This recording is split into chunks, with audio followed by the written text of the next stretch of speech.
Hello friends, this is Dr. Supriya Chougule, working as Assistant Professor in DRK College of Commerce, Kolhapur. Friends, today we are going to discuss about basic principles governing an audit. In the last few lectures, we have seen introduction to audit, nature and concept of auditing, objectives of audit, as well as we have discussed the difference between audit and investigation and audit and its relationship with the other disciplines.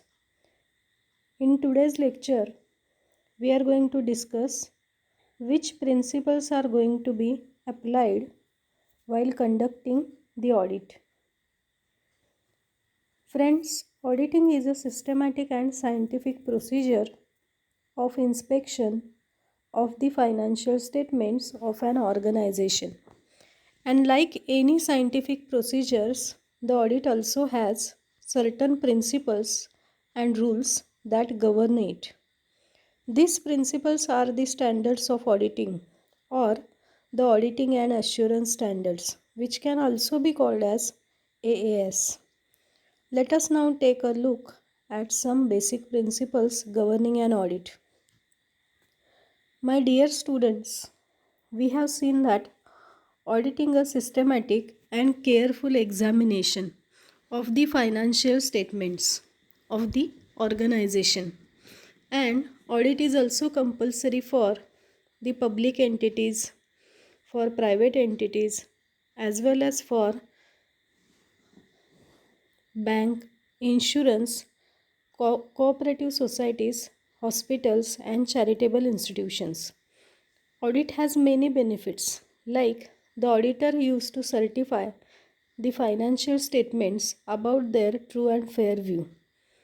Means whether the financial statements reflect the correct position of the organization or not. Therefore, the auditor has to conduct this scientific procedure according to the rules and regulation. We know that for preparation of the accounts, we apply the rules and regulations of accounting, like generally accepted accounting principles are there, Indian accounting standards are there, and rules of accounting are there. So all these are applied while preparing the accounts. Likewise, while conducting the audit, AAS, that is auditing and assurance standards, are going to be applied. So in this lecture, we are going to discuss auditing and assurance standards as well as the principles which govern the audit procedure. Essay 200 describe the 9 basic principles that govern the procedure of auditing. It lists out the roles and responsibilities of the auditor and his general code of conduct during an audit. We will look into this principle in brief. मित्रांनो, आपल्याला माहिती आहे की auditing करत असताना फक्त examination of the books of accounts केलं म्हणजे ऑडिटिंग कंप्लीट झालं असं नाही. तर ऑडिटरला हे examination of the books of accounts करत असताना ज्या एंट्रीज केलेल्या आहेत स्टेटमेंटमध्ये किंवा ज्याच्या आधारावरती अकाउंट तयार केलेले आहेत त्याचे प्रूफ आहेत का, ज्या गोष्टी बॅलन्स शीटमध्ये नोंदवलेल्या आहेत त्या अस्तित्वात आहेत किंवा नाहीत, किंवा त्याची करेक्ट व्हॅल्यू ही मेन्शन केलेली आहे किंवा नाही, हेही तपासून पाहावं लागतं.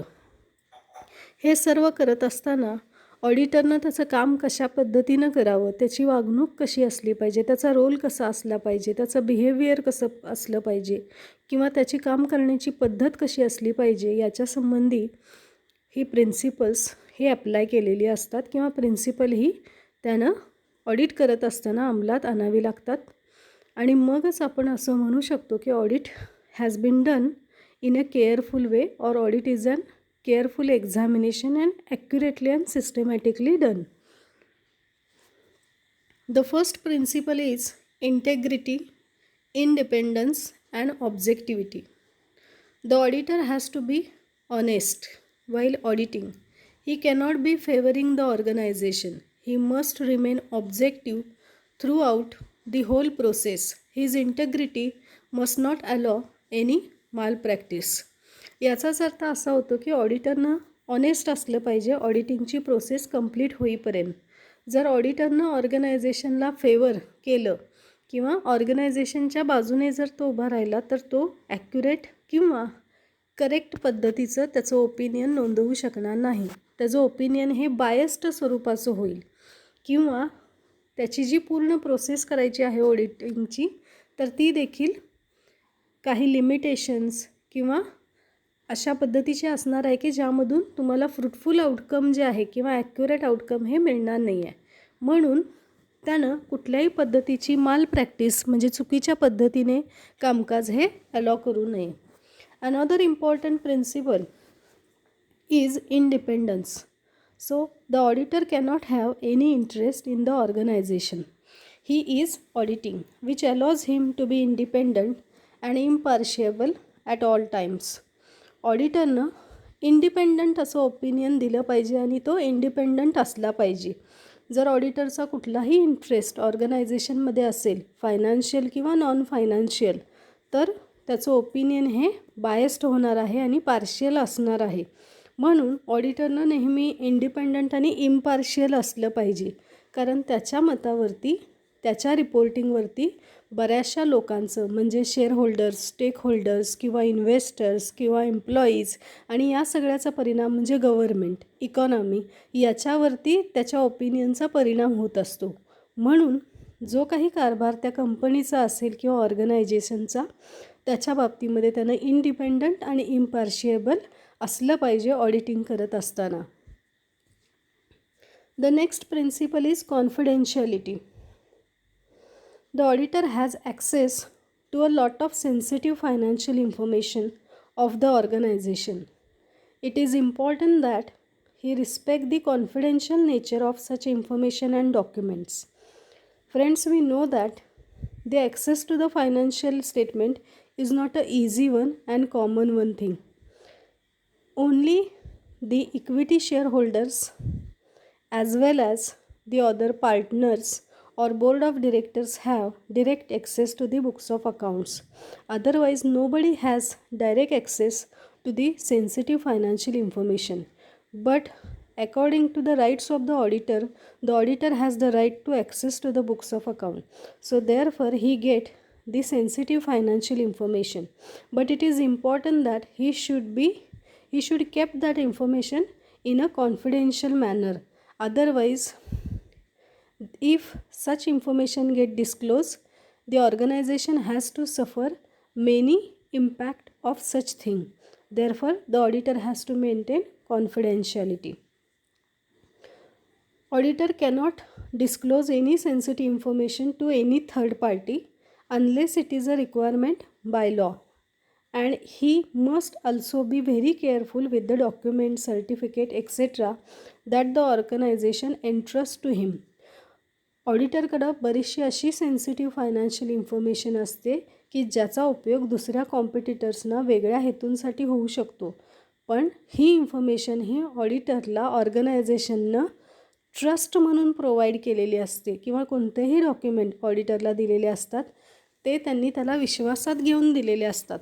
ऑडिटरनं त्यांचा विश्वास हा कधीही ब्रेक करू नये. थर्ड पार्टीला कोणत्याही कारणाशिवाय म्हणजे जर कायद्यानुसार फक्त द्यावी लागत असेल तर ती इन्फॉर्मेशन द्यावी. Otherwise in no cases the auditor should pass this information or provide to any other person. He must maintain the confidentiality. The next principle is skill and competence. The auditor must be experienced and trained in the procedure of auditing. That is, must be qualified as an auditor.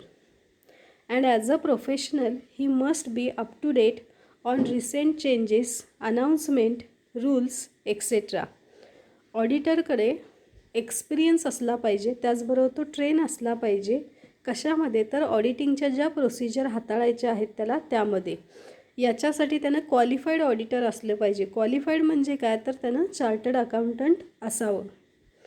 हा एक professional असावा आणि तो त्याच्याकडे up to date information असली पाहिजे. कायद्यामध्ये कोणते बदल झालेले आहेत किंवा कोणत्या नवीन गोष्टी अनाऊन्स केल्या गेल्या आहेत गव्हर्मेंटकडून किंवा कोणते रूल्स बदललेले आहेत वगैरे या सर्व गोष्टी. If necessary he can undergo training and workshops to stay up to date with the recent auditing and accounting procedure. जर गरजेचं असेल तर त्यानं ट्रेनिंग आणि वर्कशॉप देखील अटेंड केले पाहिजेत आणि त्याचं नॉलेज अप टू डेट केलं पाहिजे. For example, after GST was introduce auditors had to update their knowledge. आता आपल्याला माहिती आहे की वॅट गेलेलं आहे, तसं आता ऑडिटरना जे GST नवीन आलेलं आहे गुड्स अँड सर्व्हिस, तर त्याच्या बाबतीत अपडेट राहणं गरजेचं आहे. The next principle is work performed by others. The scope of audit at times can be very vast. So an auditor has employees, delegates, and other people who work under him. However, the auditor will continue to be fully responsible for the work done by these people working for him. So the auditor must carefully supervise and review such work and be reasonably sure of the accuracy of such work. आपल्याला माहिती आहे की फक्त एकटाच auditor संपूर्ण ऑर्गनायझेशनचं audit हे करत नाही, किंबहुना त्याला दिलेल्या टाईममध्ये हे शक्य होत नाही, तर त्याची एक टीम असते जी टीम त्याच्यासाठी व्हेरिफिकेशनचं काम करेल किंवा प्रत्येक एंट्री चेकिंगचं काम करेल.